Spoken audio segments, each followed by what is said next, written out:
Hallelujah. जैसे मैंने कि आप सबों को कहा कि आज हम 7वीं वाणी से आरंभ करेंगे और 7वीं वाणी में एक गजब का सवाल है और वो सवाल का उत्तर भी बड़ा गजब का है। हालेलुया। मैं अपनी आत्मा तुझे सौंपता हूं। ये प्रभु यीशु मसीह ने कहा कि मैं अपनी आत्मा तुझे सौंपता। वो कौन सी आत्मा थी जिसको प्रभु सौंपना चाहता? क्योंकि पुत्र और पिता दोनों एक ही है, दोनों अलग नहीं है, दोनों एक ही है। तो वो कौन सी आत्मा है जिसको वो सौंपना चाहता?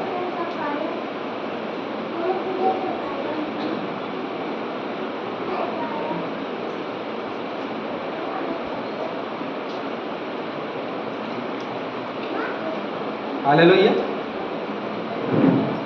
जब आपको यही नहीं पता कि यीशु मसीह कौन सी आत्मा सौंपना चाहता है, तो सातों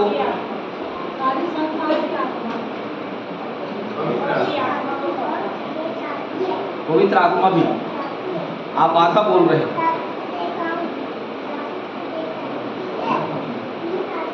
पवित्र आत्मा आधा है, वो पूरा नहीं है।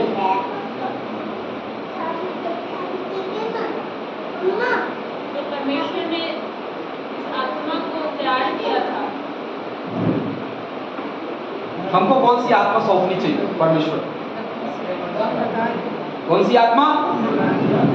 अपने मन की आत्मा और पवित्र आत्मा, ये दो आत्मा है जो मनुष्य के शरीर में है। पहले पता था ना कि दो आत्मा हमारे शरीर में है। जो मसीह में है उनके अंदर में दो आत्मा, और जो मसीह में नहीं है उनके अंदर में सिर्फ एक ही आत्मा, उनके अंदर की आत्मा जो उनको स्वतंत्र इच्छा देती है अपने जीवन को संसार में व्यतीत करने के लिए।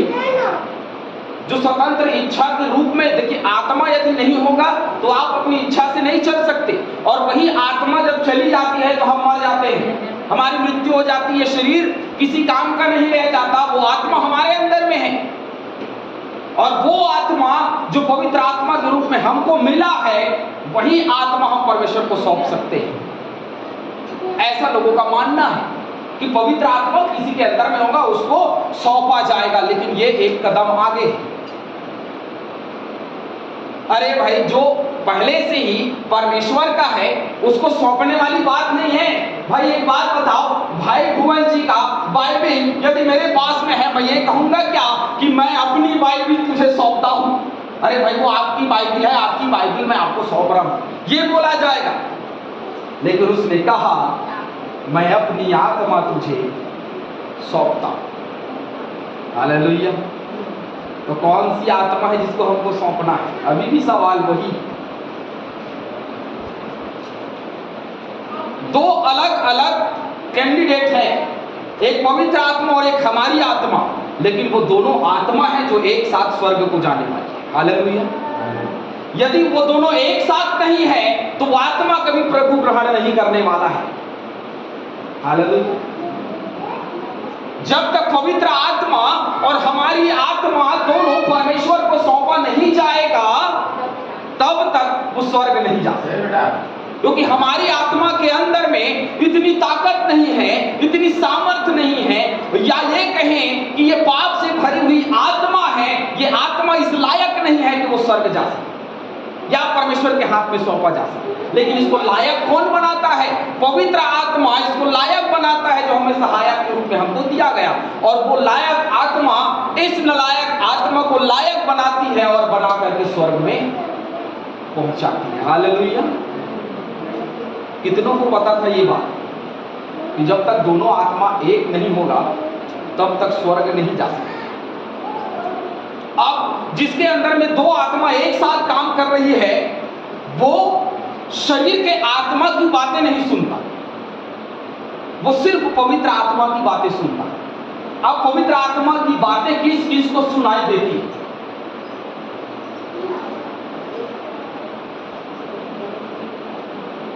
पवित्र आत्मा की बातें किस किस को सुनाई देती? कि पवित्र आत्मा आपसे बात करता है और बोलता है। और यदि सुनाई नहीं देती है तो फिर एक बात याद रख लेना कि हमारे अंदर में पवित्र आत्मा नहीं है। क्योंकि पवित्र आत्मा यदि मेरे अंदर में है तो वो मुझसे बातचीत करेगा, वो मुझे जवाब देगा और वो उसका उत्तर भी देगा और वो सवाल भी मुझसे करेगा। हालेलुया।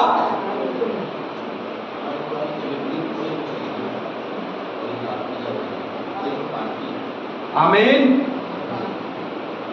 बड़े मजेदार ये बात है कि एक आदमी ये सोचता है जिंदगी भर कि परमेश्वर ने 7वीं माड़ी में प्रभु यीशु मसीह ने कहा कि मैं अपनी आत्मा तुझे सौंपता हूं और मुझे भी अपनी आत्मा परमेश्वर को सौंपनी है। अरे मेरे आत्मा के अंदर में इतनी ताकत, इतनी शक्ति नहीं है रे बाबा कि वो स्वर्ग जा सके, तो मैं अपनी आत्मा परमेश्वर को नहीं सौंप सकता। हमारे अंदर में पवित्र आत्मा की कमी है, सबसे पहले उसको दूर करेंगे, अरे तभी तो ये 7 माड़ियां हमको समझ में आएगी।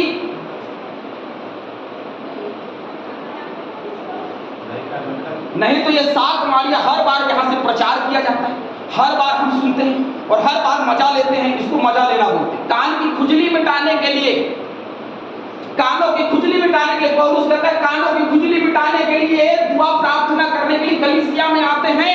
ऐसे लोगों से सावधान रहो और ऐसे लोगों को बाहर करो। ये कान की खुजली मिटाने वाला वचन नहीं है, ये आत्मा और गांठ गांठ गुदे गुदे को टुकड़ा टुकड़ा कर देने वाला परमेश्वर का वचन। दूसरा सवाल, वचन अच्छा लगता है कि बुरा?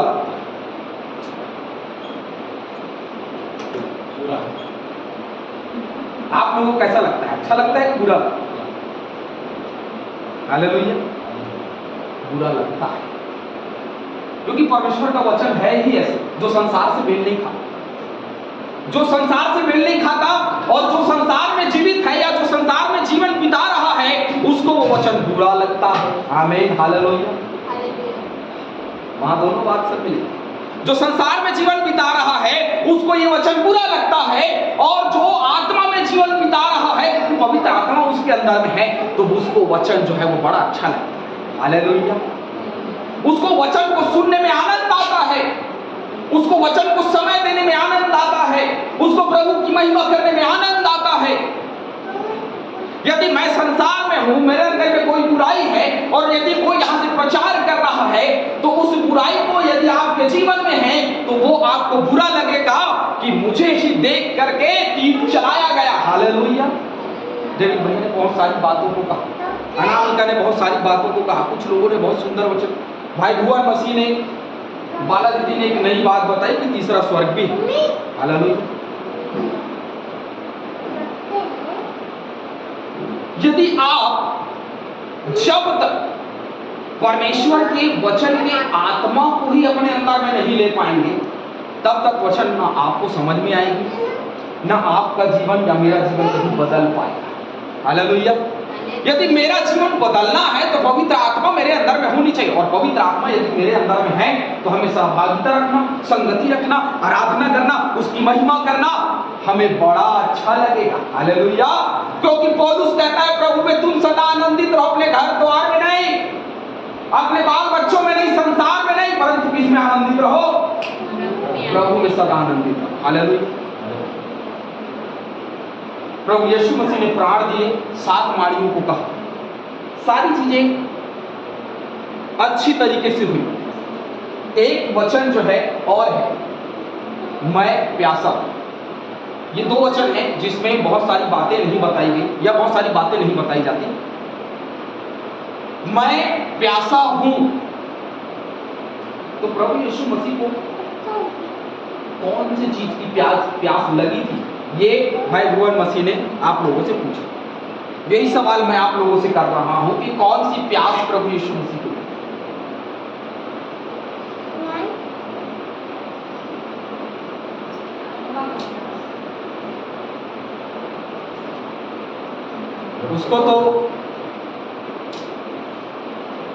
उसको यदि देखा जाए तो वो प्यास जो है, जो उसने कहा कि मैं प्यासा हूं, वो प्यासा नहीं हो सकता जैसे भाई भुवन ने कहा, क्योंकि वो तो खुद एक कुआं है, एक ऐसा कुआं जो जीवन का जल देता है, उसके बाद कभी प्यास नहीं लगती। लेकिन उसने कहा मैं प्यासा।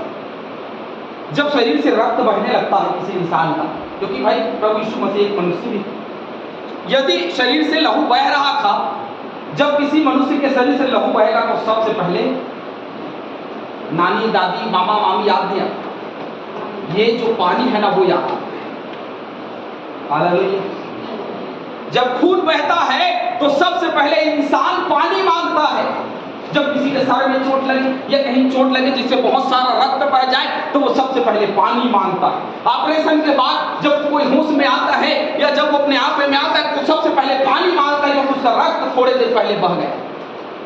अरे यीशु मसीह का रक्त तो लगातार बह ही रहा है, तो उसको प्यास लगेगी, ये लाजमी है। हम ये क्यों भूल जाते हैं कि यीशु मसीह मनुष्य बनकर इस जगत में आया और उसका जो सामर्थ्य था वो परमेश्वर का सामर्थ्य, उसका शरीर परमेश्वर का नहीं परंतु ये संसार का शरीर, एक देह था जो परमेश्वर ने खुद अपने हाथों से बनाया। वो देह जिसको स्वरूप और अपने समानता में बनाकर इस जगत में आदम के रूप में गढ़ा, ये वही देह है जो यीशु मसीह के रूप में इस जगत में आया। हमारा जैसा शरीर रिएक्ट करता है किसी चोट लगने के बाद में, उसको भी वही दर्द हुआ, उसको भी वो सारी चीजें महसूस हुई, तो प्यास लगनी लाजमी। पहली प्यास वो शरीर से प्यास,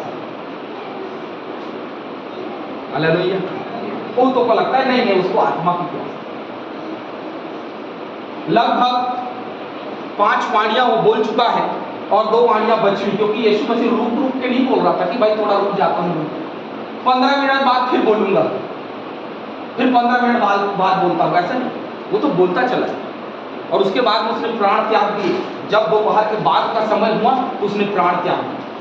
तो उससे पहले उन वाणियों को बोला, इन 7 वाणियों को एक साथ बोलने में कितना समय लगेगा हम लोग? कोई बहुत ज्यादा समय नहीं लगेगा। अरे चलो 1 घंटा लगा, 2 बजे के बाद, 2:30 बजे के बाद, 3:30 बजे के बाद उसने इस वाणियों को बोला। लेकिन उससे पहले उसका रक्त जो है पहले ही 2-2.5 घंटा बह गया है। और केवल वहां नहीं बहा, कोड़े खाने पे भी बहा, कोड़े खाने पे भी बहा। जब उसको कोड़ा मारा गया उसका रक्त बहा, जब कांटों का ताज पहनाया तो रक्त बहा, तो प्यास लगनी लाजमी थी। दूसरी जो प्यास है जो उसको लगी वो आत्मा की प्यास, जैसे भाई हुआ जी, उसको आत्मा की प्यास। एक मनुष्य के अंदर में जब अधिकतर तरीके से पाप आ जाता है, जब अधिकतर तरीके से पाप आ जाता है तो फिर वो इंसान परमेश्वर से अलग हो जाता है। जैसे कि परमेश्वर प्रभु यीशु मसीह ने कहा कि हे मेरे परमेश्वर सुनिए मुझे। अरे जब पाप की दशा में परमेश्वर ने यीशु मसीह को छोड़ दिया तो मैं कौन होता हूं कि परमेश्वर मैं पाप करूं और मुझे माफ करता चला जाए? हालेलुया। एक वचन पढ़ेंगे,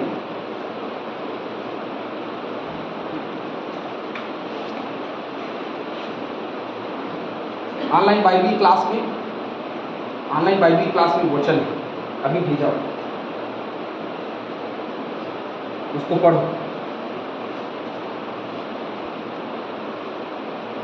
वो प्यास, वो भूख, वो तकलीफ। अरे हमारे लिए अभी थोड़ी देर के बाद में हमको भूख लगेगी, सब भूख लग रहा है जल्दी छोड़ दो। हालेलुया। क्योंकि भूख हमको बर्दाश्त नहीं होती, प्यास हमको बर्दाश्त नहीं होती। अरे चोट लग गया उसके बाद में प्यास बहुत तेज लगती है, उसको प्यास लगी और उसने आत्मा की प्यास है तो ठीक है। उसने कहा, पढ़िए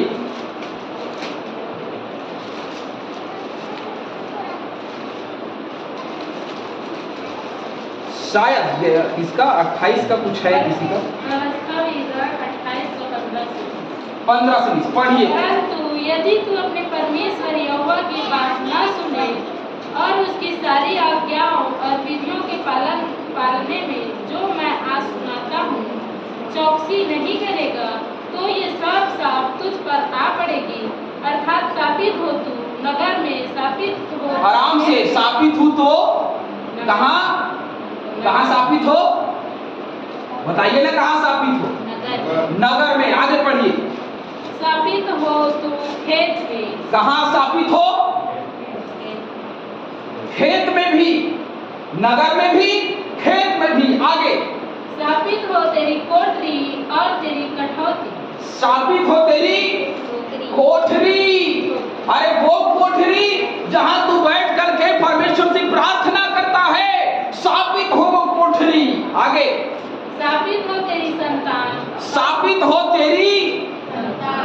याद रखते जाना, क्या बचेगा बताना। शापित सबको कह दिया उसने, ये शापित हो तेरी।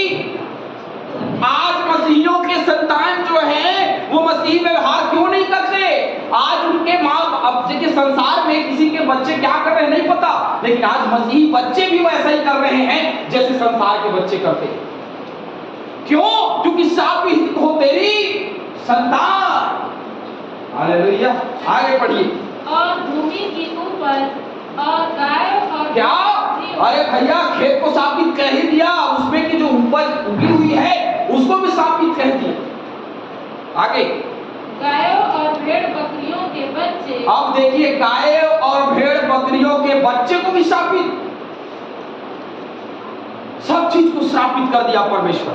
आगे। शापित हो तू भीतर आते समय और शापित हो तू बाहर जाते समय। क्या है भैया? शापित हो तू आते समय, घर के अंदर आते समय, चर्च के अंदर आते समय, और शापित हो तो चर्च के बाहर और घर के बाहर जाते समय। हालेलुया। आगे। फिर जिस जिस काम में तू हाथ लगाए उसमें यहोवा तब तक तुझको साथ देगा और भयातुर करता। अब जो बातें बच गई उसने एक बार ही बोल दिया, जो जो काम तू करेगा वो सब श्राप का, उसमें कुछ फल नहीं आएगा, तेरा पूरा जीवन ही श्राप से भर जाएगा। हालेलुया। कुछ नहीं बचा इसके बाद में हमारे, सबको श्राप दे दिया परमेश्वर। पर क्यों दिया? पढ़िए। धमकी देता रहेगा जब तक तू मिट ना जाए और शीघ्र नष्ट हो जाए, या इस कारण होगा कि तू यहोवा को त्याग कर दुष्ट काम करेगा।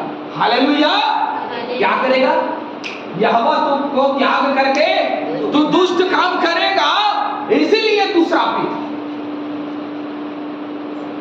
अब यहोवा को छोड़ के कितने लोग अभी आज इस डे पे परमेश्वर की उपस्थिति में अपना हाथ खड़ा कर, क्योंकि देखो अब ऐसा लगेगा कि डेविड भैया मेरे बारे में नहीं जानते, कि डेविड भैया के बारे में मैं नहीं जानता। सब एक दूसरे के बारे में जानते हैं कि कौन कितना पानी में है। ये हाथ खड़ा मैं इसीलिए कराना चाहता हूं कि आप अंगीकार करो अपने अपराध। अंगीकार नहीं करोगे, मन में दबाए रखोगे और ये लगेगा कि कोई नहीं जानता, सब जानते हैं एक दूसरे के बारे में कि कौन कितना पानी, बताने की जरूरत किसी को नहीं। हालेलुया। अब एक बात बताइए कि परमेश्वर यहोवा ने कहा श्रापित है तू हर चीजों में। क्यों श्रापित है? क्योंकि तू यहोवा के विरुद्ध काम करता है। यहोवा के बाद दुष्टता के काम में तू लगा हुआ है, शैतान के काम में तू लगा हुआ है। आज के डेट में, इस समय हमने 7 वाणियों को सुना। इस 7 वाणी के दिन में आप एक बात बताइए मुझे, कितने लोग हैं जो दुष्ट के काम करते हैं कि नहीं करते? क्योंकि परमेश्वर यहोवा के वचन के विरुद्ध जो काम करेगा वो श्राप उसके जीवन में आएगा। क्यों भैया? नया नियम के बाद में कुछ बदला नहीं। हमको क्या लगता है बदल गया सब? अरे बदल जाता तो परमेश्वर को, प्रभु यीशु मसीह को छोड़ने का जरूरत नहीं पड़ता, क्योंकि वो तो पाप से प्रेम करने लगा ना अब तो। क्योंकि यीशु मसीह ने लहू बहा दिया, बलिदान दे दिया, तो वो तो पाप से प्रेम करने लगा। तो फिर यीशु मसीह को क्यों छोड़ दिया भैया वहां क्रूस पे? हम मसीहियों को ये लगता है, जो वचन को जानते हैं उनको ये लगता है कि प्रभु यीशु मसीह ने हर एक पाप करने वालों को ये छूट दे दिया कि पाप का घड़ा अपने सर पे रखो और चलते रहो, दौड़ते रहो, उस पाप की नगरी में भागते रहो, अपने पाप के जीवन में भागते रहो। यदि ये बात है तो फिर वो प्रभु यीशु मसीह को, अपने प्रिय पुत्र को नहीं छोड़ता। और किस दशा में छोड़ा उसने? अरे उसी की इच्छा को पूरी करने के लिए वो क्रूस पे चढ़ाया बेचारा। जैसे कि भाई भुवन मसीह ने एक उदाहरण दिया वहां है ना, 1000 कार्ड। एक बच्चे को यदि कोई काम सौंपा जाए, यदि करे और उसका बाप ये बोले 1000 कार्ड कहां बांट के आ गया बाबा, मैं तो 500 बोला था, तो उसको कैसा लगेगा? अरे आप ही ने तो कहा था भैया 1000 कार्ड बांट दो, मैंने बांट दिया। और आकर के ये बोल रहे कि 500 कार्ड बांटना था, अब ये तो मजाक हो गया। फिर बाप बेटे में क्या होगा? झगड़ा हो जाएगा, रिलेशन उनका खराब हो जाएगा। क्योंकि बाप भी 4 बार बोलेगा, बेटा भी 4 बार बोलेगा, वहां समस्या क्रिएट। यहां पे वही बात हो गई, ये पिता की इच्छा पूरी करने के लिए क्रूस पे चढ़ गया और परमेश्वर ने ही सभी पाप इसी के ऊपर लाद दिया और इसी को छोड़ दिया। क्या बात है, जो तूने ही किया और तूने ही छोड़ दिया। क्यों छोड़ दिया? क्योंकि पाप की दशा में वो किसी को ग्रहण नहीं। रोमियो की पत्री 6 अध्याय पहला वचन जो मेरा फेवरेट वचन है, मेरे जिंदगी के लिए, मेरे जीवन के लिए, मेरे श्वास के लिए, जो मेरे लिए बहुत जरूरी वचन है, मैं जब भी उसको अपने मनों में, अपने ख्यालों में जब लाता हूं तो एक अलग से आनंद की अनुभूति होती है। वहां लिखा हुआ है, पढ़िए क्या लिखा है। रोमियो की पत्री 6 अध्याय उसका पहला, दूसरा और तीसरा। क्या कहे, क्या हम पाप करते रहे? क्या करते रहे? पाप करते। अरे पाप करते रहे तो क्यों करते रहे? आगे कि अनुग्रह बहुत, क्या बहुत हो। अरे यीशु मसीह आया भैया, क्रूस में से 7 माड़ी कही उसने, और क्रूस में से 7 माड़ी कहने में पहला माड़ी कह दिया उसने, प्रभु ये नहीं जानते, इनको क्षमा कर। उसने क्षमा दे दिया उनको। ऐसा नहीं हुआ, क्षमा उनको नहीं मिलेगा। यदि इस्राएली प्रजा को क्षमा मिल जाता ना, तो सन 72 में इस्राएली प्रजा को, यरूशलेम के लोगों को चारों तरफ से घेर करके ना इतना मजबूर नहीं किया जाता कि वो अपने बच्चों को अपने ही घर के अंदर में काट के खाते। Hallelujah, hallelujah. परमेश्वर जो है वो पलटा ले। प्रभु यीशु मसीह के आने के बाद 68 वर्ष के बाद में प्रभु यीशु मसीह के लहू का पलटा लिया गया और उन्होंने शहरपनाह के अंदर अपने बच्चों को बोटी बोटी काट कर दिखाया। अरे इससे दुख की बात क्या हो सकती है, क्योंकि उन्होंने कहा था कि इसका जो सारा लहू का जो दोष है वो हम पर और हमारे बच्चों पर तो पड़ेगा ना। पाप करेंगे तो भरेंगे। अभी तक ऐसा लगता था कि अनुग्रह बहुत होगा हम पर और पाप करते रहेंगे, थोड़ा पी लेंगे, थोड़ा जुआ खेल लेंगे, थोड़ा नशा कर लेंगे, थोड़ा गाली गलौज कर लेंगे, थोड़ा बदतमीजी कर लेंगे, थोड़ा चुगली कर लेंगे, थोड़ा क्रोध कर लेंगे, थोड़ा जलन कर लेंगे, ईर्ष्या कर लेंगे, लालच कर लेंगे, परमेश्वर के अंश को नहीं देंगे, परमेश्वर के समय को नहीं देंगे। क्या फर्क पड़ता है? लेकिन फर्क पड़ता है वो पलटा लेने वाला परमेश्वर। Hallelujah, hallelujah. क्योंकि उसने क्रूस पे किसको छोड़ दिया?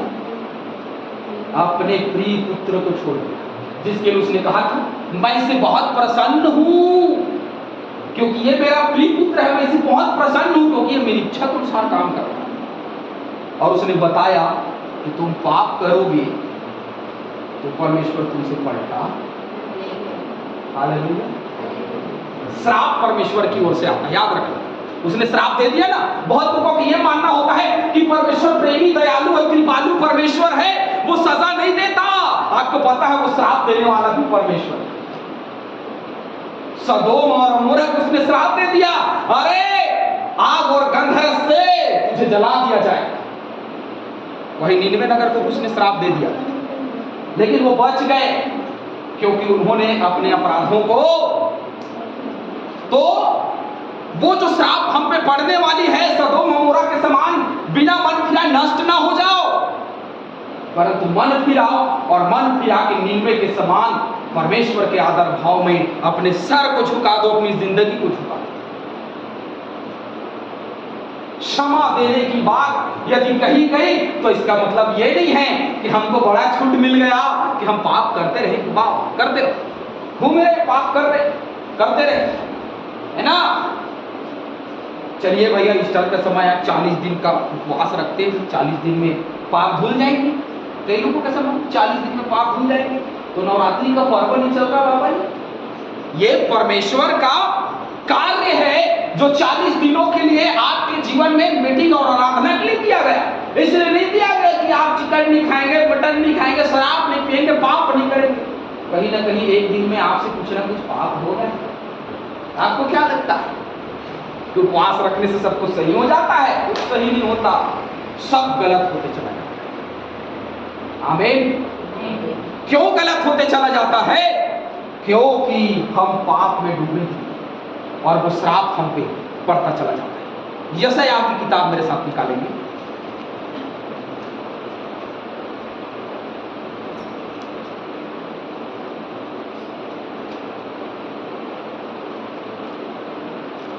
यशायाह 53 का 8 पढ़िए, क्या लिखा है वहां?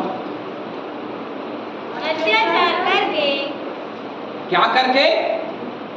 पढ़िए, कोई एक पढ़िए। अत्याचार करके और दोष लगाकर वे उसे ले गए। उस समय लोगों में से किसने इस पर ध्यान दिया कि वह जीवितों के बीच में से उठा लिया गया? वो जीवितों के बीच में से, उठा लिया गया। जैसे उन दिनों में उन लोगों को ध्यान नहीं था कि वो जीवितों में से उठा लिया गया, हमको भी आज ध्यान नहीं है कि वो जीवितों में से उठा लिया। हालेलुया। हालेलुया। क्या लगा करके? उस पर दोष लगाया गया, छींटा कसी किया गया, थूका गया, गाली दिया गया, मारा गया, कोड़े खिलाए गए, खिले ठोक दिए गए, भाले मारे गए, कांटों का ताज पहनाया गया, उसकी हत्या कर दी गई। और तब जाके उसके बलिदान से हमको क्या मिला? छुटकारा मिला।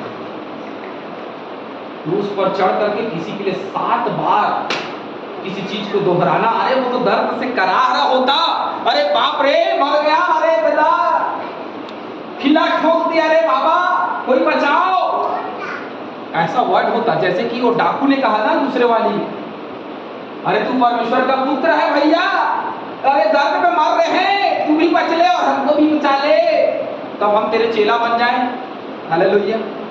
वो चेला नहीं चाहता था जो ये बोले कि मुझे भी बचा ले, वो ये बोले कि मेरी जिंदगी भले ही खत्म हो जाए प्रभु, लेकिन जब तेरी राज्य आए तो मेरी सुधि लेना। हालेलुया। जब तेरा राज्य आए तो मेरी सुधि लेना। जब उसका राज्य आएगा तो उसकी सुधि लेगा। उसने कहा अरे आज ही रात तो मेरा राज्य आ गया भैया, आज ही रात तो मेरे साथ, क्योंकि मैं जब बलिदान हो जाऊंगा तो मेरा राज्य चालू होगा। हालेलुया। मैंने सबके पापों के लिए एक ही बार, तेरे जैसे लोगों के पापों के लिए एक ही बार मैंने ये बलिदान चढ़ा दिया। चल मेरे मृत्यु के बाद में हम दोनों कहाँ जाएंगे? स्वर्ग जाएंगे भी, है ना? और वहां जाकर के हम मिलेंगे एक दूसरे से, वो स्वर्ग चले गए। हम अभी तक इतने दिनों से जानने के बाद उस डाकू के समान ढीठ, मरने वाला है जीवन बदल लेता, तो मरने से बच नहीं सकता था ना, मरने वाला था जीवन बदल लेता, लेकिन उसने नहीं बदला। उसको मजा आ रहा था, उसी पापी के अनुसार जीवन बिताया, उसी पापी के अनुसार खत्म हो जाने। हमको भी बड़ा मजा आता है, जैसे पापी के अनुसार हम जीवन बिता रहे हैं वैसे ही मर जाने में हमको बेहतर लगता है।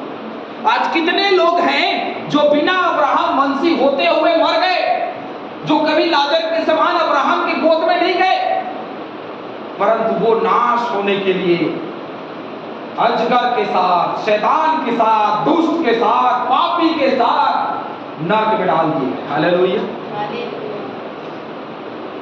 एक वचन और पढ़िए, जकरिया 13 का 7। हम होते हैं ना, यहोवा यीशु मसीह चरवाहा है, 99 भेड़ को छोड़ के एक भेड़ को खोजने जाता है प्रभु यीशु मसीह। अरे वो भेड़ काट डाला गया है, उस भेड़ को काट डाला गया है जो भेड़ खोजने गया है। अरे उस चरवाहे को ही मार डालेगा तो भेड़ क्या करेगी? 13 का 7, जकरिया 13 का 7। सेनाओं के यहोवा की यह वाणी है, हे तलवार मेरे ठहराए हुए चरवाहा के विरुद्ध, अर्थात जो क्रूर मेरे अवजाती है उसके विरुद्ध चल।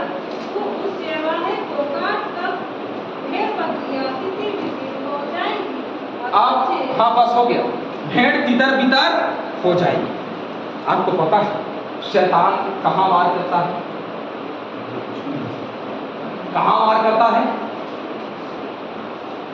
मुख्य स्थान, जो सबसे प्रमुख है, जो आपकी कमजोरी है, उस कमजोरी को जानता है और वो वहां। हालेलुया। किसी की कमजोरी पैसा हो सकता है, किसी की कमजोरी बच्चा हो सकता है, किसी की कमजोरी पत्नी, किसी की कमजोरी जो है वो पति हो सकता है। परमेश्वर जो है, शैतान जो है वो वही बात एक बार नहीं करता, बार बार करके हमको तकलीफ देते रहे। चरवाहा जो हम एक भीड़ का चरवाहा जो प्रमुख होता है, उसी को काट डालने की बात कहता है परमेश्वर। उसके बाद में भेड़ क्या हो जाएगी? क्योंकि चरवाहा खत्म तो सब तीतर, राजा खत्म तहा राज्य। बहुत सुंदर उदाहरण, राजा खत्म तहा राज्य खत्म। शैतान ने चाहा कि उस चरवाहे को, उस राजा को मार करके भेड़ को तितर बितर कर दे। जब पकड़ा गया यीशु तो थोड़े देर के लिए भेड़ तितर बितर जरूर हुई, लेकिन उस पवित्र आत्मा के आने के समय में 3000 लोगों ने उसका इंतजार किया, चेलों के साथ मिलकर के उन पर पवित्र आत्मा उतरी। हालेलुया। क्या हमारे अंदर में इतनी हिम्मत है, इतनी ताकत, इतनी सामर्थ है कि उसके वाचा के दिन के आने से पहले तक हम एक स्थान में ठहरे रहे? हमको एक छोटी सी कलीसिया दी गई, एक बहुत छोटी सी कलीसिया, एक छोटा सा परिवार, 5-7 घरों का परिवार, ये दिया गया है। कोई छोटा, कोई बड़ा, कोई गलत काम करने वाला, कोई सही करने वाला, कोई थोड़ा बुरा करने वाला, कोई ज्यादा बुरा करने वाला, कोई चर्च आने वाला, कोई चर्च नहीं आने वाला, कोई पीने वाला, कोई शुद्ध, कोई जुआ खेलने वाला, कोई, हर एक उंगली एक बराबर नहीं, वैसे सब एक बराबर नहीं, है ना। एक छोटी सी कलीसिया हमको दी गई और उसमें आपको चरवाहा दिया गया। यदि उस चरवाहे को ही शैतान काट डालेगा तो फिर वही बात जो 9 साल पहले आप लोगों के जीवन में रही, वही बात आपके ऊपर फिर आ पड़ेगी, क्योंकि वो चरवाहे को ही काट। हालेलुया। इंतजार करते रहिए उस दिन का कि आपके बीच से चरवाहा काट डाला जाए और 7 माड़ियों में मधुर वचन सुन लीजिए और मधुर वचन सुन के अपने घरों में जाइए और घरों में जा करके आप बुराई कीजिए। अरे भैया ने तो, अरे वो अच्छा मैसेज नहीं दिया उसने, अरे उसने तो ऐसा ऐसा बोल दिया, बाबा उदाहरण नाम का है, उसने सुना दिया सबको। ये बुरा लगता है हमको और हम जा करके इन विवादों के विषय में क्या करते हैं? चर्चा करते हैं। हम ये चर्चा नहीं करते कि उसने वचन दिया, क्या मेरा जीवन बदल सकता है? हाँ, मेरा जीवन बदल सकता है। लेकिन भैया मेरा जीवन बदल सकता है आज के माड़ियों से? बदल सकता है, ये कोई नहीं बोलता। ये बोलने के लिए हमारे पास टाइम नहीं है, समय नहीं है बाबा। क्यों? क्योंकि दुनिया भाग रही है, हम भी भाग रहे हैं। तो बोलू भैया, सबको 40 की स्पीड पसंद नहीं आती, सबको 100 की स्पीड पसंद आती, भाग रहे हैं सब। मैंने कल धीरज भैया को कहा, धीरज भैया आप 80 की स्पीड से चला करिए, ये गाड़ी 80 की स्पीड से ज्यादा चलाने के लिए नहीं है। धीरज भैया बोलते मैं 120 से ऊपर नहीं जाता। मतलब 110, 115 की स्पीड में आप गाड़ी चलाते हैं। हालेलुया। हमारा जीवन भी ऐसी स्पीड से रहो। कितने बार बचो? क्या कटिंग मार के बचा लिया मैं, कॉन्फिडेंट। अरे मैं बाइक में जा रहा था, अचानक से मेरे सामने गाय आ गई, मैंने कटिंग मार दी और कटिंग मार के मैं बचा लिया अपने आप। मेरे साथ जो बैठा था उसको भी बचा लिया। लेकिन भगवान मसीह से पूछिए, अचानक से सामने गाड़ी आई और उनका एक्सीडेंट। तखतपुर में अचानक से मैं बिल्कुल 20 की स्पीड में, क्योंकि तखतपुर का जो बाजार है वहां थोड़ा सा भीड़ ज्यादा है, मैं बड़े आराम से 20 की स्पीड में आ रहा हूँ। एक्टिवा से 2 बच्चे अचानक से गली से निकले, मेरे सामने आ गए बैठू। मैं 20 की स्पीड में हुआ, लेकिन जब मैं 20 की स्पीड में था तो मैं बच गया। कौन तो भैया 40 की स्पीड में थे तो वो बच गए, और वही 100 की स्पीड में होते तो क्या बचता? न वो बचता, न मैं बचता, न भाई भगवान मसीह बचता। जितना स्पीड से मसीह जीवन में भागोगे ना, क्योंकि दुनिया आगे बढ़ रही है, हम भी बढ़ रहे हैं। छोटा छोटा पेंट पहन रहे, कटा फटा पेंट पहन रहे, हम भी पहन रहे, वाह अच्छा दिख रहा है। ऐसे जाते होते सलमान खान जैसा दिख रहे हैं। क्यों? गॉगल लगाया हमने, सुंदर फटा जींस पहना हमने, सलमान खान पहना था वो पिक्चर, क्योंकि हम भाग रहे हैं। 7 माड़ी हमको उस दिन याद नहीं आता, उनको क्या याद है? पैसन की दुनिया हमको याद, हमको वचन याद नहीं आता। जब हम पाप कर रहे होते हैं, जब हम क्रोध कर रहे होते हैं, जब गुस्सा कर रहे होते हैं, जब हम गाली दे रहे होते हैं, हमको लगता है कोई नहीं देखता। अरे कौन देखता है? देखते हैं घर में गाली, क्या फर्क? घर में गाली दे रहे, अरे ये वो ऐसा वैसा, घर में बातचीत चल रहा, गाली ऊपर गाली दे रहे, बुराई पर बुराई कर रहे हैं, झगड़ा की बात हो रही, लालच की बात हो रही, सारी चीजें हो रही है। कौन देखता है? हमारा प्रभु देखता। वो वही प्रभु देखता है जो चरवाहे के रूप में इस जगत में आया और उसी को शैतान ने काट दिया, लेकिन वो भेड़ तितर बितर हुई पर उसने एक सहायक आत्मा दिया। फिर से वही उसी बात में मैं आऊंगा, इसीलिए मैंने आखिरी वाणी से एक स्टार्ट किया था। फिर से वही बात कि पवित्र आत्मा ने उस भेड़ को जो तितर बितर हो गई थी फिर से एक कर दिया। हालेलुया। और इतना एकता दिया उनके बीच में, अरे वही चेले बड़े मजे से यरूशलेम में जाने लगे और यरूशलेम में जाकर के कहने लगे, तुम भी लोगों ने जिसको क्रूस पे चढ़ाया ना उसी के नाम से हम चंगाई देते हैं। अरे बोलो क्या बोलना चाहते हो? पतरस यूहन्ना खड़े हो गए महासभा में। क्या बोलना चाहते हो? बोलो ना। सजा देना चाहते हो? दे दो। बंदीगृह में डाल दिया। क्या कर लिया पतरस यूहन्ना का? कुछ नहीं कर सके। पतरस और यूहन्ना जो हैं बड़े मजे से आराधना कर रहे हैं, प्रार्थना कर रहे हैं। अचानक से पवित्र आत्मा स्वर्गदूत के रूप में और दोनों को छुड़ा ले। क्या कर लिया किसी ने? जो परमेश्वर के होते हैं उसका कोई कुछ नहीं कर सकता, लेकिन जो शैतान के होते हैं उनके जीवन में ना वो सातवाणी काम आती है ना वो वचन काम आते हैं। अब हम बात करते हैं तीसरे, जो तीसरा है वाणी उसके ऊपर। हे नारी देखिए तेरा और ये तेरी। भैया बहुत सुंदर बोले कि ये नारी देखिए ये है, मैं नहीं हूं। क्यों मैं नहीं हूं? क्यों मैं नहीं हूं? उसने क्यों कहा कि मैं नहीं हूं? भाई उसने दो तरफा बात, उसने कहा ये तेरा पुत्र है, तू मेरी ओर देख रही है ना कि मैं तेरा पुत्र हूं। नहीं नहीं नहीं, अब मैं महिमा स्थान में जाने के लिए उद्धार देने के लिए इस क्रूस पे चढ़ा हूं। भैया मैं तेरा पुत्र नहीं, देख तेरे बगल में तेरा पुत्र खड़ा है, और देख ये यूहन्ना देख तेरी माता नहीं है ना, ये देख तेरी बगल में तेरी माता खड़ी है, चिंता मत कर। हालेलुया। क्या सोचते हैं आप? कौन है हमारे माता पिता? अब हम आते हैं उस विषय पे, उस बात पे। बहुत जल्दी मैं समाप्त करूंगा, बिल्कुल 5 से 7 मिनट में। तो कौन है हमारे माता पिता?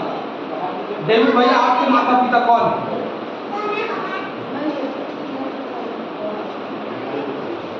आए? डेविड भैया को यदि सोचना पड़ रहा है तो फिर ये सवाल बहुत मुश्किल है हम सबके।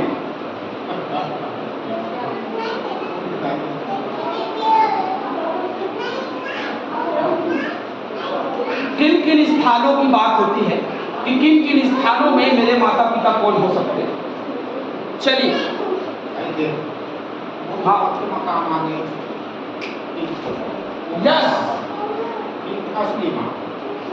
जो वक्त में खड़ा हो जाए वही आपके माता पिता है। बोलिए आमीन। आमीन। जो आपके वक्त में खड़े हो जाए वो आपके माता पिता हैं। अरे सगे माँ बाप जो है ना, तुम्हारे जन्म देने वाली माता तुम्हें, पर मैं तुझे ना छोड़ूंगा ना, है ना, मैं तुझे छोड़ूंगा ना।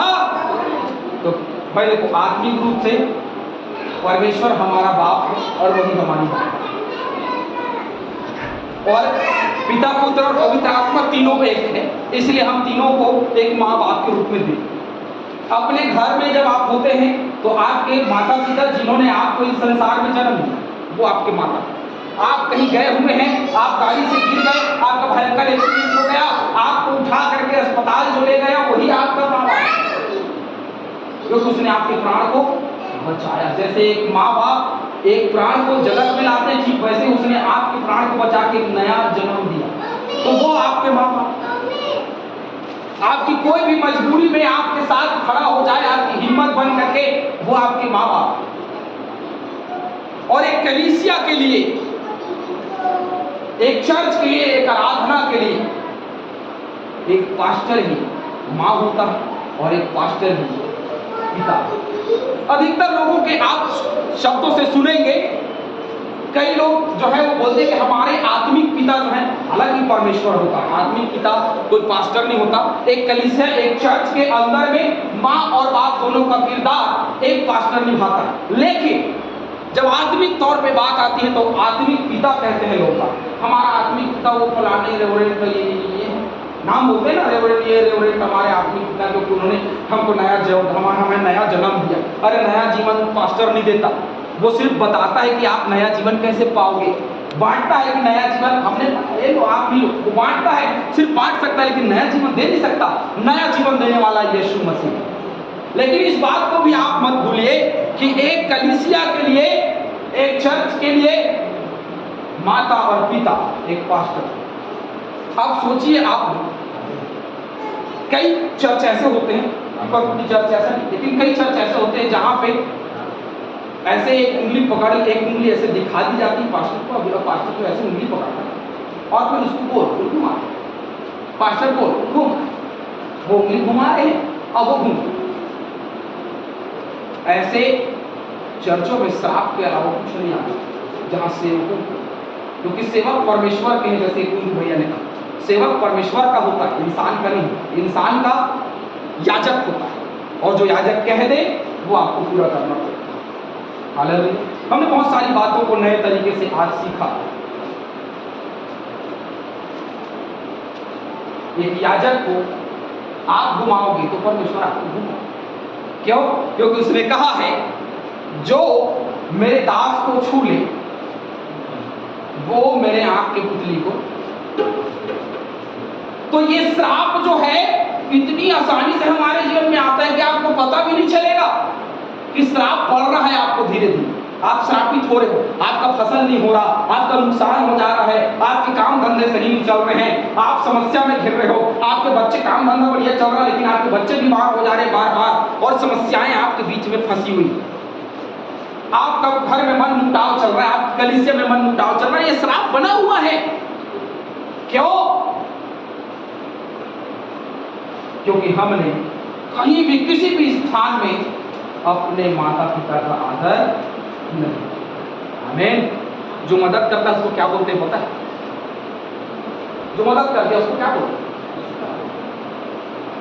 मदद कर दिया, कोई याद नहीं रहता। रोड से उठ के हॉस्पिटल में ठीक हो गया, उसके बाद अपने घर आया, किसी ने मेरी मदद की, उसको कोई मतलब नहीं। उसको जिंदगी भर उसको बैठाकर उसकी पूजा करनी चाहिए, उसका आदर करना चाहिए, उसको सम्मान करना चाहिए, लेकिन वो भूल जाते हैं। न जाने रोड में कितने लोगों को 108 में हमने भरा होगा लेकिन कोई हमें दोबारा फोन नहीं लगा। क्यों? क्योंकि उनको लगता है भाई बचा लिया, ठीक, यदि नहीं होते तो, नहीं बचाते तो मर जाते, जीवन आपको नहीं मिलता। हे नारी देख यह तेरा और ये तेरी। उसने इसलिए कहा कि समझो मैं तेरा पुत्र तेरे कोल से जन्म लेकर के जरूर आया, लेकिन अब ये तेरा पुत्र इसलिए है क्योंकि ये तुझे आगे चलाए, ये है जो तुझे पाले, ये जो तेरी जिम्मेदारियों को निभाए। और ये तेरी माँ का इसलिए कहा ताकि चेले के ऊपर में भार आए, ये मेरी माँ। और एक माँ के अंदर में एक माँ का दुख जो है वो कम हो जाए कि एक बेटा जा रहा है कोई बात नहीं, दूसरा बेटा ले। हालेलुया।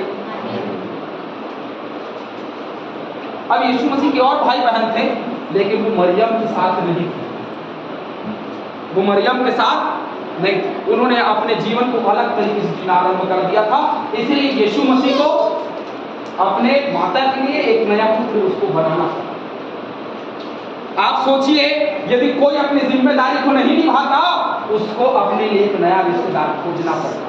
याद रखना, और कलीसिया में भी यही बात होती है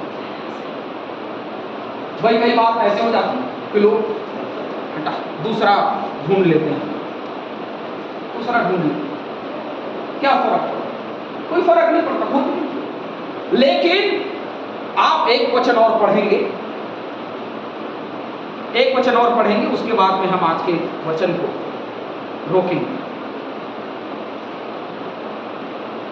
प्रायश्चित शब्द का जो प्रायश्चित जो है ये शब्द बाइबल में 77 बार है, 77 बार है ना। प्रायश्चित करो, तो प्रायश्चित एक ऐसा रास्ता है जिसे होकर के जब हम जाते हैं तो उसकी प्यास बुझ जाती है, वचन पूरा हो जाता है, हम अपनी आत्मा उसको सौंप देते हैं और अपनी जिम्मेदारियों को जिंदगी भर निभा सकते हैं।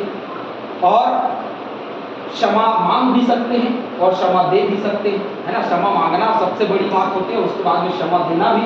भाई कोई सामने से क्षमा मांगे तो आप तो दोगे, लेकिन क्षमा मांगना सबसे बड़ी बात होती है और क्षमा देना उसके बाद की बात होती है ना। तो वो सारी चीजें हम तब कर पाएंगे जब हमें प्रायश्चित होगा कि हम गलत हैं। भाई एक इंसान को पता ही नहीं चलेगा, वो प्रायश्चित ही नहीं करेगा, मैं गलत हूँ, क्षमा मांगने थोड़ी जाएगा।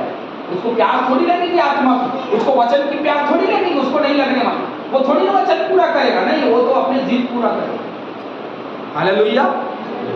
वो अपनी क्या करेगा? जिद पूरा करेगा। वो आत्मा जो कभी सौंपा नहीं जा सकता परमेश्वर को, वो उस आत्मा के पीछे लगा है।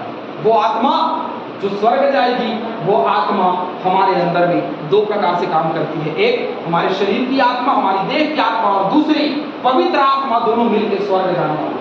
तो दोनों को एक करिए और एक करके बाकी वाणियों पे आप ध्यान दीजिए और प्रायश्चित करिए। रोमियो की पत्री 5 और उसका 11वां वचन पढ़ेंगे, आखिरी वचन।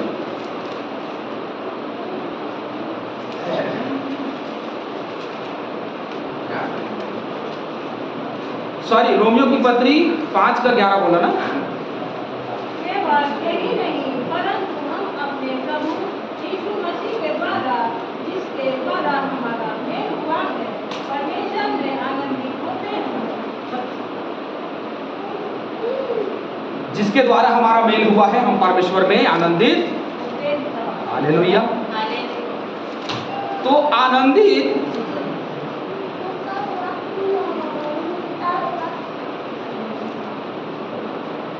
सॉरी, आप रोमियो 5 का 11 नहीं पढ़े शायद, वहां लिखा है, पढ़िए, किसी को मिला? केवल यही नहीं, परंतु हम अपने प्रभु यीशु मसीह के द्वारा, जिसके द्वारा हमारा मेल हुआ है, परमेश्वर में आनंदित। दोनों बाइबल में बहुत फर्क है। यहाँ पे जो बात लिखा हुआ है, जो पुराना पवित्र शास्त्र है उसमें, और केवल यह नहीं, परंतु हम अपने प्रभु यीशु मसीह के द्वारा, जिसके द्वारा हमारा मेल हुआ है, परमेश्वर के विषय में घमंड भी, परमेश्वर के विषय में घमंड भी करते हैं। तो परमेश्वर के विषय में इसलिए घमंड करते हैं क्योंकि उसके मृत्यु के द्वारा हमें अनंत जीवन मिला। और अनंत जीवन वहां होगा जहां पाप नहीं होगा।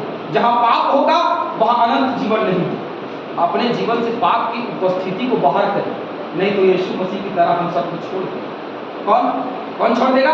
परमेश्वर। थोड़े दिन के लिए हमको फर्क नहीं पड़ेगा, कुछ दिन तक हमको फर्क नहीं पड़ेगा, लेकिन कुछ दिन के जाने के बाद में जब श्राप हमारे जीवन में बढ़ता चला जाएगा, भाई टेम्परेचर बढ़ता चला जाएगा। भाई हीटर को पहले जलाते हैं तो थोड़ा फिर धीरे धीरे एकदम तेज जलने लग जाता है ना। हीटर थोड़ा जलता रहेगा, कैसे हाथ रखे रहना एक जगह, बिल्कुल नीचे में हाथ रखे रहना। जब वो बढ़ता जाएगा ना तो आपका हाथ ऑटोमेटिक ऊपर आता जाएगा, क्यों? क्योंकि ताव बढ़ती चली जाए। ठीक वैसे ही मनुष्य के जीवन में जब श्राप बढ़ता चला जाए, तो वो अपने जीवन को पीछे खींचता है। आज पाप की आंधी में आगे बढ़ने में बड़ा मजा आ रहा हो, लेकिन ये पाप की आंधी जो है ना, एक दिन समाप्त हो जाए, क्योंकि आंधी कभी ना कभी थम जाए। 1 घंटा, 2 घंटा, 3 घंटा, लेकिन समय, दिन, साल, सारी चीजें चलती रहे, लेकिन तूफान खत्म हो जाए। हालेलुया। ये पाप की आंधी एक दिन हमारे जीवन से खत्म हो जाएगी। कहीं ऐसा ना हो कि हमें वो ले ली। कई बार कई पेड़ टूट जाते हैं, कई बार कई घर टूट जाते हैं। कहीं ऐसा ना हो कि ये एक मूर्ख के समान हमने अपना घर बनाया, कहाँ? बालू में, कहीं उड़ ना जाए, कहीं गिर ना जाए। चट्टान पे अपना घर बना लीजिए ताकि वो हर एक तूफान में सामना कर सके। तब हम जाके कह सकेंगे बड़े गर्व के साथ में, जैसे स्तिफनुस ने कहा प्रेरितों के काम में। स्तिफनुस ने कहा कि प्रभु मैं अपनी आत्मा तुझे, पौलुस ने भी यही बात कही कि मैं अपनी आत्मा तुझे, क्योंकि मैंने अपना काम कर लिया, मेरा काम खत्म हो गया, मैं अपनी आत्मा तुझे। और उसने सौंप दिया। स्तिफनुस ने सौंप दिया। वो जवान था, युवा था, यंग था, और उसको पथरवाह करके मार दिया गया। उसके बाद जब मार रहे थे लोग, पथरवाह कर रहे थे, परमेश्वर का प्रचार कर रहा था। जब मरने वाला था तो उसने कहा अब बस इतना ही प्रचार कर सकता हूँ प्रभु, इससे ज्यादा नहीं कर सकता। अब मैं मरने वाला हूँ क्योंकि मेरा लहू बह चुका है, पथरवाह ज्यादा हो चुका है। अब मैं अपनी आत्मा तुझे सौंपता हूँ। यह करके स्तिफनुस क्या हो गया? मर गया। तो परमेश्वर के लिए प्राण जाने तक विश्वासी रहे। प्राण जाने तक विश्वासी रहे। थोड़ी सी बात पे आप अपने आप पे घमंड ना करो, परंतु परमेश्वर पर घमंड करो कि उसने अपना पुत्र हमको दिया जो हमें हर पापों से शुद्ध करता है। आमीन, आमीन, हालेलुया। हालेलुया। 7 वाणियों से हमने बहुत कुछ बातें आज सीखी है, लेकिन इनमें से एक भी बात व्यर्थ की नहीं है जो मसीह जीवन में है। लेकिन जो मसीह जीवन में नहीं है, वो पाप की उपस्थिति में यदि है, तो उसके लिए ये सारी बातें व्यर्थ की हैं, बकवास है और फल। क्यों? क्योंकि पथरीली भूमि में कभी फसल अच्छा नहीं होता, रोड के किनारे कभी फसल अच्छा नहीं होता। एक अच्छी भूमि चाहिए फसल को अच्छा होने के लिए। जानू के घर में गया हुआ था कल, तो जानू के पापा ने मुझसे कहा बरबट्टी लगाए हैं पास्टर जी, बहुत हाई फाई बीजा लगाए, लेकिन ये जो बीजा है वो अच्छे से काम नहीं है, बरबट्टी का फसल अच्छा नहीं हुआ। क्यों नहीं हुआ? इसके पीछे में कारण ये था कि हमने अच्छे से जुताई नहीं कर, बिना जुताई करवाए हमने बरबट्टी, इसलिए फसल अच्छा। तो अच्छे फसल को यदि चाहना है, अच्छे फसल को यदि देखना है, तो आपकी भूमि उपजाऊ होनी चाहिए। आप स्वयं अपनी भूमि को उपजाऊ रखिए, और उपजाऊ केवल हल चलाने से जैसे होता है, वैसे पवित्र आत्मा से हमारा मन जो है वो क्या होता है, उपजाऊ बनता है। तब हम अपनी आत्मा उसको सौंपते हैं और श्राप से बच सकते हैं। श्राप हमारे जीवन में है, श्राप कहीं नहीं जा रहा।